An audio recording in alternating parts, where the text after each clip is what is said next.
नमस्कार अमरावती. ती गर्दी खूप दिसली नाही. ग्रामीण भागातून भरपूर गाड्यांनी लोक आणलेले होते हे दिसलंय आणि लोकांपेक्षा पोलीस जास्त होती. जनतेला देवेंद्रजी काही फार भेटू नाही शकले असा माझं ठाम मत आहे. अ, आता ते आले आहेत अमरावतीमध्ये, त्यांचा आजोळ आहे, त्यांच्याकडनं खूप अपेक्षा होत्या, पण अमरावतीकरांचं त्यांनी अपेक्षा भंग केलेली आहे.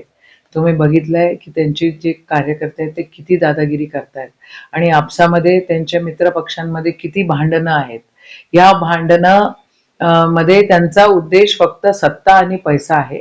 या ठिकाणी लोकांची सेवा हा अजिबात उद्देश नाही आहे. त्यांचे तेच भांडतायत आणि त्यांचे तेच एक दुसऱ्यांना मारणार आहे, ही वस्तुस्थिती आहे. मागच्या वेळेला 45 होते, या वेळेला 20च्या वर 25च्या वर ही लोक नाही जाऊ शकणार, ही पण एक फॅक्ट आहे, ही वस्तुस्थिती आहे. आणि आदरणीय देवेंद्रजींनी घोषणा केली की आम्ही खूप विकास केले, खूप आम्ही पैसा आणलेला आहे. कुठं विकास? तुम्ही बघा, ट्रॅफिक रूल्स बघा तुम्ही, का एवढी ट्रॅफिक आणि का एवढी घाण आहे? कारण तो ब्रिज जो आहे तो बंद करून ठेवलेला आहे. का बंद करून ठेवलेला आहे? कारण एका आमदाराला तिथली जागा धडपायची होती म्हणून त्यांनी तो ब्रिज बंद करून ठेवलेला आहे. मग ट्रॅफिकचं नियोजन आहे का? नाही आहे. घाण अख्खा अमरावतीमध्ये घाण आहे. घाण उचलायला ठेकेदार कोणाचे आहेत? कोणत्या तरी एका आमदाराचे असतील आणि मग ते सत्तेधारीमध्ये आहेत. मग याची व्यवस्था आदरणीय देवेंद्रजींनी काय केली? क्राईम रेट केवढ्या मोठ्या प्रमाणामध्ये क्राईम अमरावतीमध्ये होत आहेत आणि गुंडागर्दी करणारे लोक, त्यांचे गुंडागर्दी करणारे लोक, त्यांचे कॉन्ट्रॅक्टर करणारे लोक आज त्या ठिकाणी नगरसेवकांच्या इलेक्शनमध्ये उभे आहेत.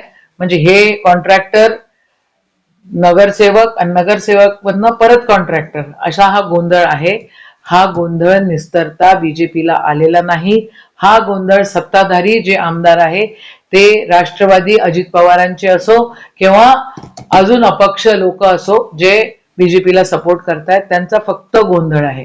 आज आपण बघितलं पैशाची उधळपट्टी, हा गोंधळ, हे नाही अपेक्षित लोकांना.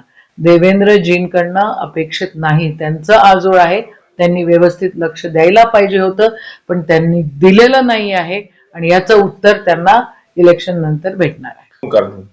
हे आता काय पुण्यात काय झालं तसंच अमरावतीत पण आहे. आपसातच भांडतायत, दोघही सत्तेत आहेत की मी गप्प बसतो, तू मला मार, तू गप्प बसतो मी तुला मारतो. अशी काय भानगड आहे का?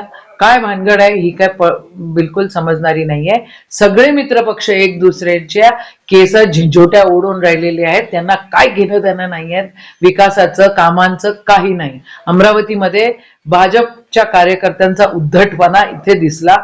धर्माच्या नावाने राजकारण करणारे लोक एका संत महात्म्याचा अपमान करताना अमरावतीकरांनी बघितलेला आहे. आम्ही भलेही काँग्रेसचे आहोत आणि आम्ही भलेही सर्व धर्म संभावाचे आहोत, पण आम्हाला धर्म समजतो.